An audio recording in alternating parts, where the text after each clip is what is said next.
Hello everyone, this is me again, Mark, and another video for our YouTube channel. But for this video, I am not featuring any properties, condo or a house and lot.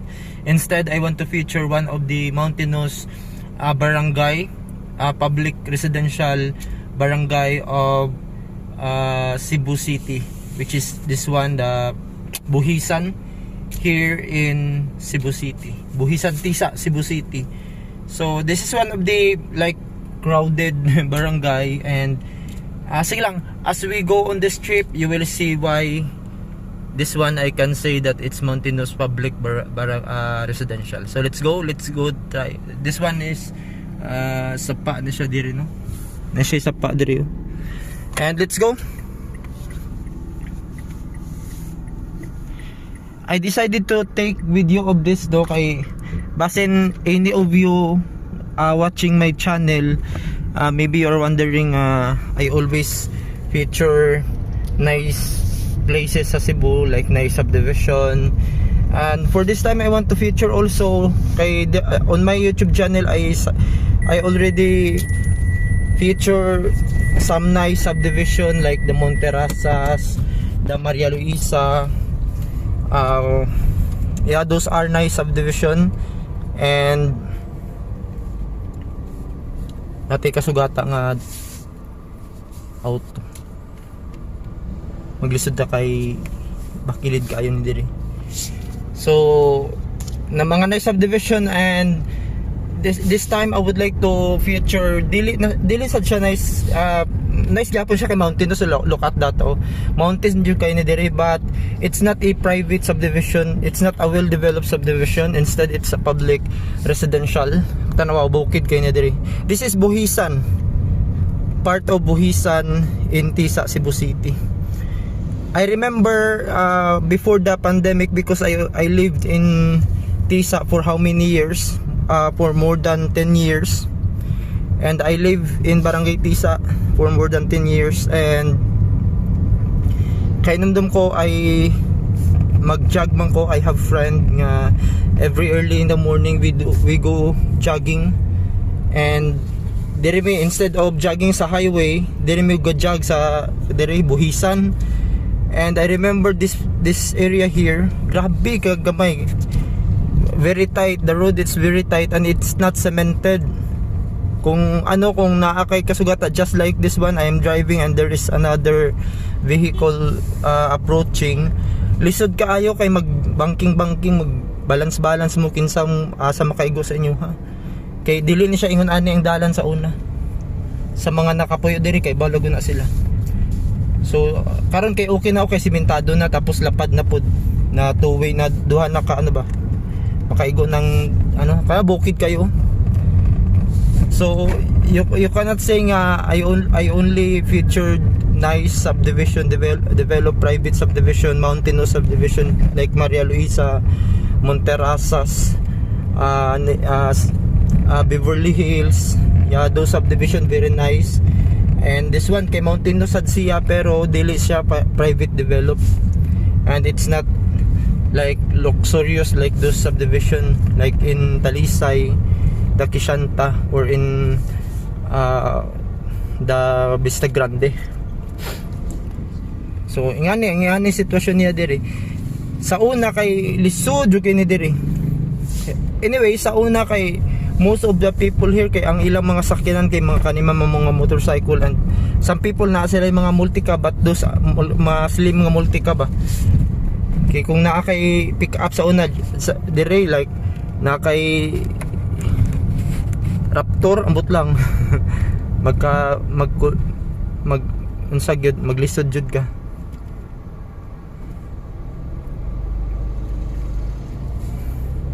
So na, di ba? As you can see, it's very mountainous gyud kay ni diri. Pagbaha kay naigo bay na diri sila pagbaha. Pero unlike sa nga dako kay damage diri, kay dili man kay ang tubig ba ni paubos. Murag nga ning dalan sa una ay, pero dili lang simentado. Murag nga ni piot kaayo. Dili lang simentado. Ay nga ni gud ni siya ay gamay kaayo. Kinamdam jud ko gamay kaayo. sayo sa buntag mag-jogging with diri good. Like 4 AM, 5 AM sometimes. Pero usually naagi sa mga 4 AM. Wala ko ka-try diri sa una nga niyanhi nga like ingani nga time afternoon. Today is already 3:26 in the afternoon. Wala ko ka-try na sa una kay sa una mo agi ko diri man kanang kadlawon. Na extension no? I don't know unsa na siya nga extension. Na extension pa sa kao dalan BYD. So dili na kayo siya ang dalan kanang dili na kayo gamay ba compare sa una nga ambot na lang magilak-kilak ka makamis man how many years na nga sukad niya I left Tisa and I transfer sa other place because I bought my home, I bought my house and lot and I transfer. I didn't notice no nga na ako ang cellphone na palong kay grabe ka init. So there are parts sa buhisan niya wala na take sa atong video but we will continue our video. We are still in the buhisan gihapon and maybe we will end our video when we reach the Ifliama Street of the Tisa, Cebu City. We are still on the Buhisan Road. Paubos naman na siya pa going down na. Napaman na siya pasaka going up kaso lang wala na ko dilaws dito. So dala lang mo until dito sa katuna isa pa na may chapel ito na. So yeah, if you are watching if you are my regular viewers of my YouTube, you can distinguish right now the difference of the well-developed and undeveloped area of the Cebu City. This one is dili kay siya kay ang dalan manggod ang importante gyud ang dalan. Once na i-develop nga lugar unta ang dalan iunahon gyud unta.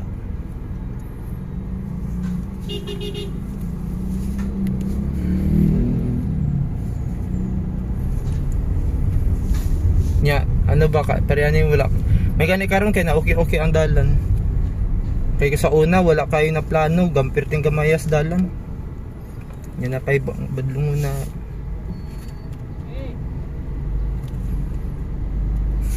ang ang katumputi na sakyanan babadlungon kayo pwede ron tato siya magtarong og parking.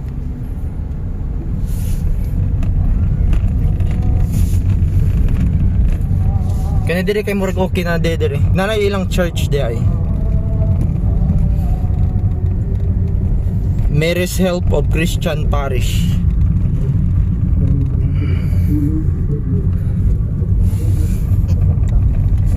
I think we are approaching the Ifliamas na.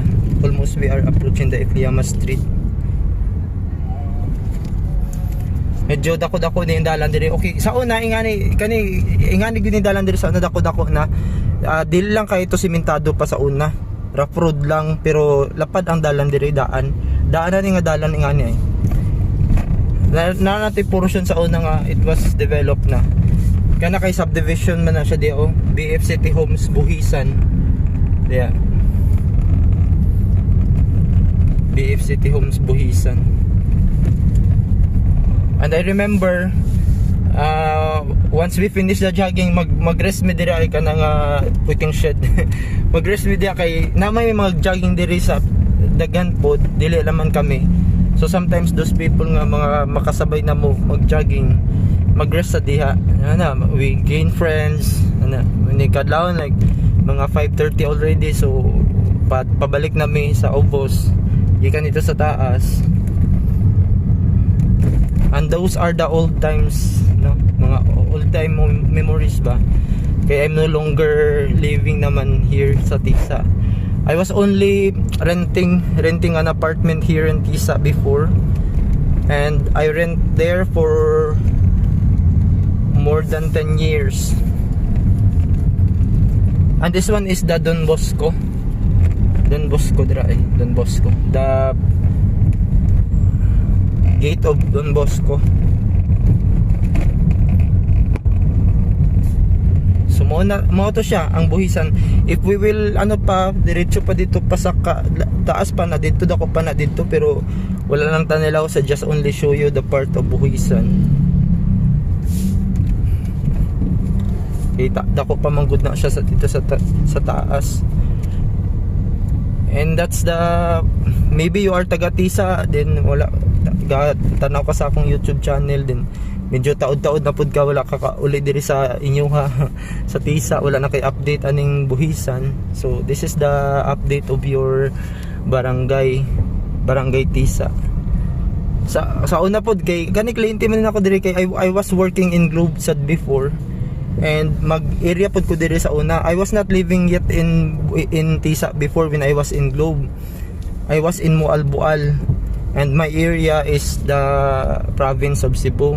And then my boss, they transferred me sa city, and that's why I for a short time na area na ko ang diri ang buhisan sa when I was a Globe sales agent, because I was working in a Globe sales agent at before, and I'm also working telemarketer in Globe, and those are my job experience before in Globe, but I did not last for long. Mga dali ako dira. I have my phone got heated, nag-iinit na po akong cellphone. I think kapit na din siguro kapit naman siguro ni ma-pull ang memory sa akong cellphone sa siga init. Dako mong kay nag-memory good. I think I have to delete some files. Anyway, we are continuing our video to the Buhisan Road. If you're familiar with kinsa ganiting kanang basket boxing hero ba kinsa kanang ano yung Manny Pacquiao gani naman balay diri dia na iskina dia kay kanang ano yung Manny Pacquiao ba kinsa tuwa ning Manny Pacquiao nabi balay dia trainer ni Manny Pacquiao ba, I forgot the name. I'm not a fan of boxing. And that's going to Punta Princesa, and this one also is going to Ifliama Street. As I mentioned, we will end our video here sa Ifliama Street, and we will end our video na.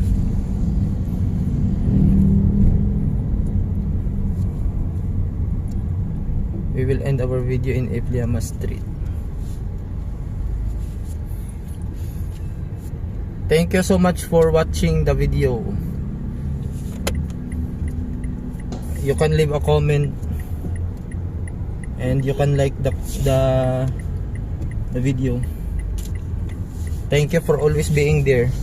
Subscribe to my channel, to my YouTube channel. Let's enjoy the life that we have.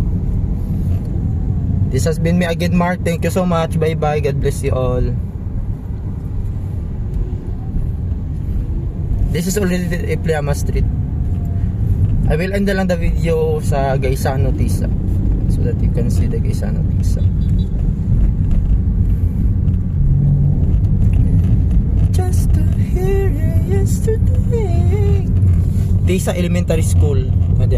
Tisa Elementary School. And this one is the Tisa Gaisano Mall, Tisa, Cebu City. That one. Cabarrubias, got it. Cabarrubias Street, this one. Shortcut. Di siyempre gapon na siya gapasanan atong dalan, pero let's make a shortcut lang. This one is shortcut. Thank you, bye bye. Amping mong tanan, momo.